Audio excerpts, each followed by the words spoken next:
네. 오늘 로마서 1장 말씀 보겠습니다. 로마서 1 장하고 창세기 2장 3장 이게 연결이 돼 있거든요. 그 연결돼 있는 구조가 어떤 구조인가 한번 보겠습니다. 인간의 문제가 어디서 오는가? 우리가 그것을 생각을 해 보면은 그 우리는 보통 내가 뭐가 부족해서, 내가 뭐가 나빠서, 내가 어떤 것이 안 돼서 이런 생각들을 한단 말이에요. 내가 이런 부모 밑에서 태어났다면, 내가 이런 환경이었다면, 내가 교육을 많이 받았다면, 뭐 이런 생각들을 많이 하잖아요. 근데 인간의 문제는, 성경에서 말하는 인간의 문제는 근본이 그게 아닌 거예요. 근본이 창세기 2 장에 생명나무와 그 지식나무가 있잖아요. 근데 이제 그 생명나무와 지식나무는 그 기준이 어디냐는 거를 묻는 거거든요. 이게 생명나무는 예수 그리스도가 기준이죠. 그래서 그리고 지식나무는 인간 자체가, 인간의 생각과 인간의 판단, 그런 것이 이제 기준이 됐어요. '내가 기준이 되겠다.'라는 그런 의미예요. 그래서 "동산 가운데는 생명나무와 선악을 알게 하는 나무도 있더라." 창세기에 나오죠. 그러니까 생명나무는 하나님을 의존하는 삶. 생명의 근원이 되신 하나님께, 생명의 근원이 우리 하나님께 있음을 인정하는 삶. 그래서 생명의 근원 되시는 예수 그리스도. 그죠? 그래서 선악을 알게 하는 나무는 스스로 선악을 판단한다는 거예요. 무엇이 옳고 무엇이 그르다. 이것을 내 스스로 내 기준으로 판단하는 거예요. 하나님 없이도 옳고 그름을 정하겠다는 태도예요. 여기서부터 모든 문제가 드러나는 거거든요. 우리가 인제 어떤 그 사람의 사고를 생각할 때도 '이 사람의 사고의 기준이 어디냐.' 이런 거에 의해서 많이 달라지잖아요. 그러니까 말하자면 생명나무와 그 선악나무에서 시작한, 그 뿌리에서 시작한 것이 로마서 1 장에서 그 구조가 나타나는 거예요, 말하자면. 인간의 타락으로 인해서 나타난 구조, 그 상태를 인제 말을 하게 됩니다. 그래서 창세기 3장 6 절에는 보암직도 하고 먹음직도 하고 지혜롭게 할 만큼 탐스럽기도 한 나무인지라. 하와는 무엇을 봤습니까? 하와는 하나님의 말씀을 본 게 아니거든요. 하와는 자기의 눈과 자기의 판단을 기준으로 해서 본 거예요. 그러니까는 '내가 하나님처럼 될 것이다.' 하고 사탄이 유혹을 하니까,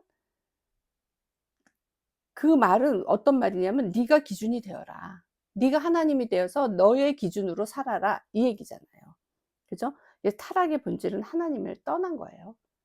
우리가 타락한 것의 그 아주 깊은 뜻은 우리가 하나님을 떠난 것. 하나님을 떠난 자리에 내가 앉은 것.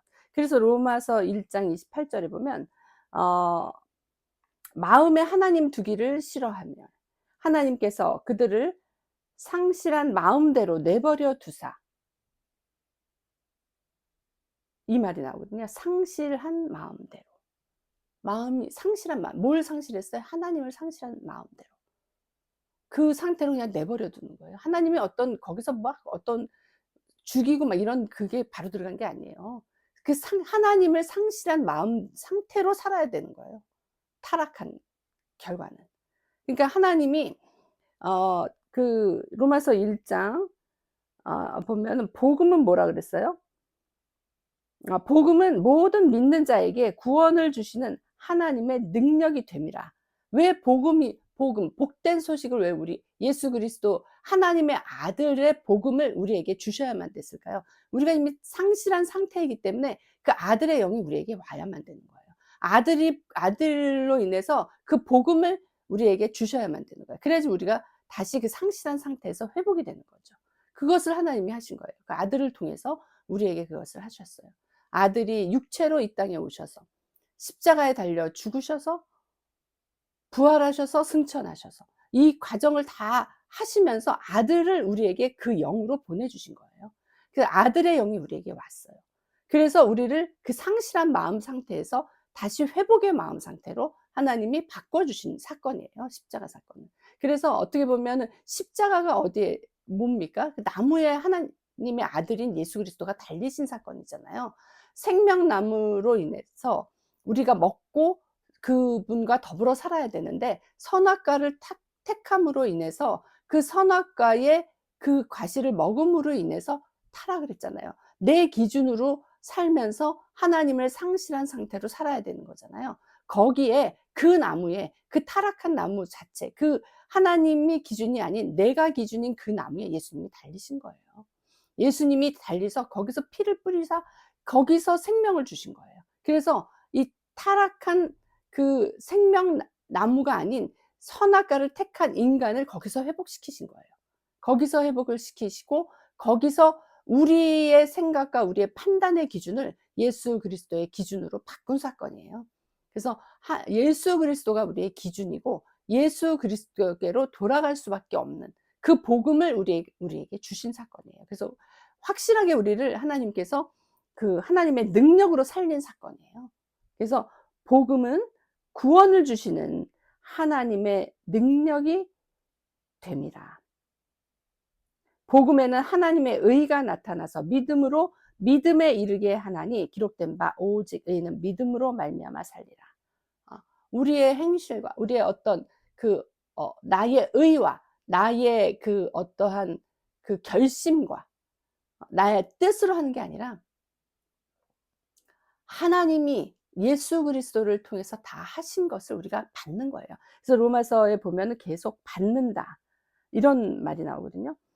바울은 사도로 부르심을 받아 계속 받는 거예요. 이게 우리가 받는다는 것은 바로 그 은혜인 거거든요. 하나님으로부터 받는 거. 그거 모든 것이 은혜인 거예요. 우리가 이 은혜를 받아서 우리가 그 은혜로 사는 자거든요. 그러니까 나로부터 나의 생명의 근원으로부터 나가는 게 아니라 나라는 자연적인 인간의 그 상태에서 나가는 게 아니야. 그 하나님으로부터 받은 그 은혜로 우리가 사는 거예요. 그래서 공급자는 하나님이시고 우리는 받는 자예요. 그래서 하나님으로부터 그 생수로 하나님으로부터 흐르는 그 생수를 우리가 먹고 마심으로 인해서 우리가 회복이 되는 거잖아요. 그것을 예수 그리스도를 통해서 이루신 거잖아요. 십자가에서 물과 피를 쏟으시고 거기서 우리의 생명을 살리신 거거든요. 거기서부터 교회가 시작이 된 거거든요. 거기서부터 우리의 공동체가 시작이 된 거예요. 하나님은 그래서 예수 그리스도를 머리로 세우시고 우리를 그의 몸으로 지체로 하나로 만드셔 가지고 그 머리가 기준이 돼서 사는 게 말하자면 교회에 있는 우리의 모습인 거예요. 그 머리가 기준이 돼야 되는데 교회 생활을 하고 교회에서 있으면서 그리고 신앙생활을 하면서 내가 계속 내 기준으로 산다는 거는 이거는 복음에 대해서 이해가 부족한 거죠. 복음은 뭡니까? 하나님의 기준으로 돌아가는 겁니다. 우리를 살리신 하나님의 능력의 그 기준으로 돌아가는 거예요. 하나님께로 내가 돌아가는 거. 하나님의 기준에 내가 맞추는 거. 그 기준에 의해서 내가 사는 거. 이것이 안 되면 우리는 상실한 상태로 살 수밖에 없어요.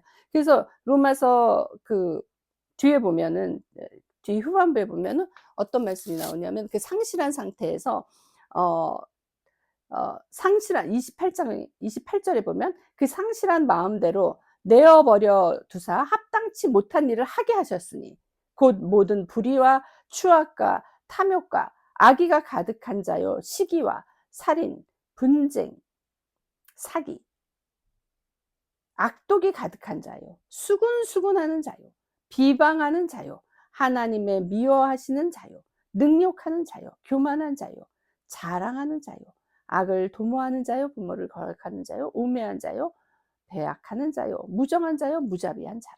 이러한 그 상실한 마음 상태에선 이런 것들이 나온다는 거죠. 그래서 하나님은 이 우리의 상실한 상태를 다시 예수 그리스도 그 생명의 주이신 우리 예수님께로 돌리시는 거예요. 그래서 우리가 자랑할 것이 아무것도 없는 거예요. 그 자랑은 나에 의해서 나오는 거거든요. 우리가 자랑할 것은 오직 예수 그리스도. 그분이 다 이루셨고 그분이 우리에게 주셨고 그것을 우리는 누리는 가운데서 우리가 하는 모든 것들은 그 생명의 근원이신 예수 그리스도로부터 나오는 것이에요. 음. 그래서 인간의 그 타락한 상실한 상태의 인간의 특징이 뭐냐면 알면서도 하나님을 영화롭게 하질 않아요. 1장 21절에 보면 하나님을 알되 하나님을 영화롭게도 아니하고 감사하지도 않아요. 우리가 감사가 없다는 거. 하나님께 영광을 돌리지 않는다는 거. 이것의 근원이 무엇인지를 우리가 알아야 됩니다. 어. 그것은 선악과를 선택한 태도이고 하나님을 기준에서 밀어난 상태에서 나오는 거예요. 음. 그렇기 때문에 이 상실한 하나님을 상실한 상태에서 인간은 하나님 대신에 다른 것을 자꾸 섬기려 그래요. 어. 그래서 23 절에 보면 하나님의 영광을 썩어질 우상의 형상으로 바꾸려고 하는, 너무나 바꿔서 살잖아요. 우리 인제 뭐 토속 신앙 뭐 토속 뭐 하다 보면 어 한국도 그렇고 어디도 그렇고 가서 보면 토속에 연결된 그런 것들을 보면은 참 하나님을 상실한 상태로 사는 삶이었어요. 모든 그 문화나 이런 것들로 내려오는 거를 보면 그 언어나 그 어떤 스토리텔링 같은 거를 보면 다 하나님을 상실하고 하나님을 대적하고 하나님의 영광을 썩어질 우상의 형상으로 바꾼 스토리예요. 인간의 역사가 그런 거예요. 타락한 인간의 역사가 그런 거예요. 가서 보면 뭐 어떤 그림이든 어떤 조각이든 우상의 그 흔적들이 진짜 각 나라마다 그런 것들이 이제 특히 아시아권은 그런 것들이 강하잖아요. 음. 그래서 하나님이 그것을 참으신 거예요. 하나님이 그것을 두고 보셨는데 도저히 안 되겠다. 그래서 이것을 다 쓸어 버리고 새로운 그 창조를 하신 게 아니라 그 상태에서, 그 타락한 상태에서 하나님을 잃어버린 그 상태, 그 사람을 새롭게 하신 거예요. 그 생명에 하나님의 생명을 넣으신 거예요. 그래서 하나님의 생명으로 살아갈 수 있도록 새로운 피조물로 하나님께서 만드신 거예요. 무엇으로? 하나님이 그 영을 우리에게 부어 주셔서 하나님의 영으로 인도받는 자 하나님의 아들이라 그랬거든요.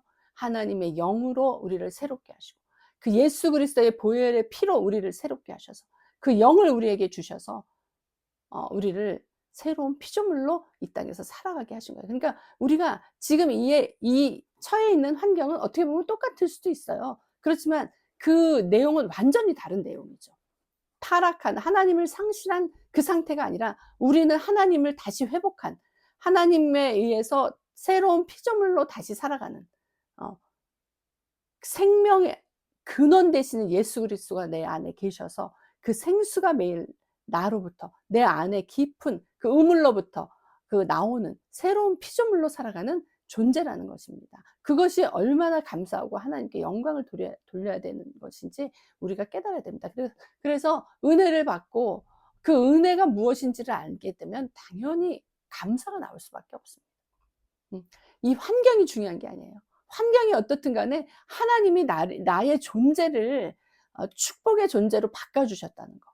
종의 신분에서 아들의 신분으로 바꿔 주셨다는 거. 하나님이 나에게 그렇게 하셨다는 거.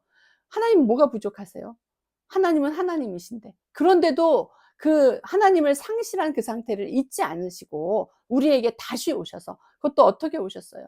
마국간에 정말 그 허름한 마국간에 그 하나님의 아들이 거기서 태어나는 그런 상황에서 그 우리를 구하시려고 십자가에까지 가셔서 달려서 돌아가셔서 그 물과 피를 다 쏟는 그 일을 하신 거거든요. 그러니까 복음은 하나님의 능력이라 그랬잖아요.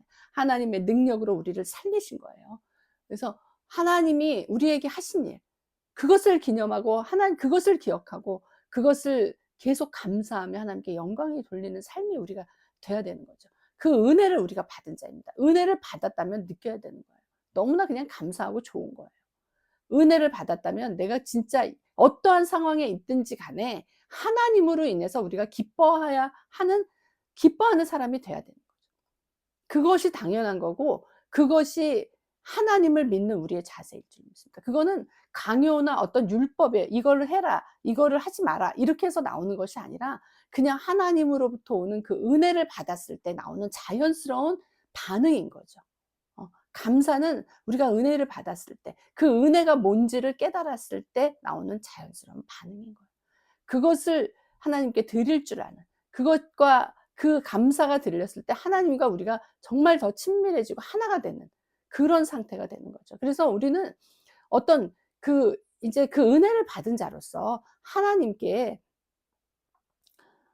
말씀에 이렇게 하라 그랬는데 이렇게 해야만 되는데 이런 율법적인 사고가 아니라 하나님이 나를 위해서 그 아들까지 희생시켜 가면서 나를 살리셨는데 그리고 그 생명을 나한테 주셔서 내가 하나님을 상실한 상태에서 살아갈 수밖에 없는 존재였는데 내가 다시 하나님을 회복하고 하나님의 영으로 하나가 되어서 그 하나님의 영의 그 충만함으로 내가 이 세상을 살아갈 수 있는 그런 아들의 하나님의 아들의 존재, 그 신분으로 살아갈 수 있다는 그 감사와 감격이 우리에게 나와야 될 줄로 믿습니다.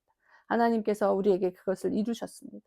하나님께서 우리에게 그 엄청난 것을 주셨어요. 그래서 우리가 하나님을 믿는 것은 어떤 보상이나 어떤 것을 받으려고 하는 게 아니라 그냥 하나님과 우리가 하나가 되는 거예요. 하나님의 생명으로 우리에게 그 생명을 주신 거예요. 어 사탄의 생명이 들어와서 사탄의 그 거짓말과 게임에 넘어서 하나님을 상실해서 하나님으로부터 오는 온갖 복과 그 충만함을 누리면서 살아야 될 우리가 그걸 잃어버린 상태에서 다 도둑 맞았었는데 그것을 다시 회복시켜 주신 그 십자가의 사건. 예수 그리스도께서 승천하시고 다시 그 영을 우리에게 보내주신 그 사건. 그래서 우리와 함께 하시면서 내주하시면서 나를 인도하시는 이 사건. 그래서 나를 통해서 하나님이 영광 받으시는 이 사건. 나를 통해서 계속 감사가 나가는 사건. 하나님이 이렇게 하셨습니다라고 고백할 수 있는 우리가 된 것이 정말 그것이 너무나 감사한 일이고 우리가 그런 존재로 하나님의 권속으로 하나님의 자녀로 살아갈 수 있다는 것 자체가 너무나 복된 삶이라는 것을 우리가 깨닫고 하나님께 영광 돌리는 삶이 되기를 예수님 이름으로 축원합니다. 예, 잠깐 기도하겠습니다. 하나님 감사합니다. 정말 하나님께서 우리에게 생명을 주셨습니다. 하나님을 상실한 상태에서 허무하게 살아갈 수밖에 없는 인생에 하나님께서 찾아오셔서 하나님의 아들을 우리에게 보내주셔서 그 아들의 복음 안에서 그 복된 소식 안에서 우리를 살리셨습니다. 예수 그리스도의 그 피로 말미암아 죄에서 사함을 받았을 뿐만 아니라 하나님 그 귀하신 아들의 영을 우리에게 보내주셔서 아버지 하나님 그 아들의 영으로 인도하시고 복된 삶을 살게 하신 것 너무나 감사합니다. 아버지 하나님 우리가 이 은혜를 받았습니다. 이 복된 소식을 듣고 그 은혜를 받았습니다. 아버지 하나님 우리가 믿음에서 믿음으로 더 성장하게 하시고 하나님을 아들을 믿는 믿음 안에서 온전하여지는 놀라운 역사가 있게 하심을 감사합니다. 하나님 우리가 정말 주님께 감사합니다. 주님께 영광을 돌립니다. 하나님 우리가 정말 우리가 사는 삶 가운데 하나님을 나타내며 하나님을 증거하며 하나님을 전하며 하나님의 복된 자녀로서의 삶을 드러내는 아버지 복된 자로서 아버지 하나님 이 땅에 살아갈 때에 우리 하나님께 영광 돌리는 삶이 되게 축복하여 주옵소서. 감사하며 예수님 이름으로 기도드립니다. 아멘.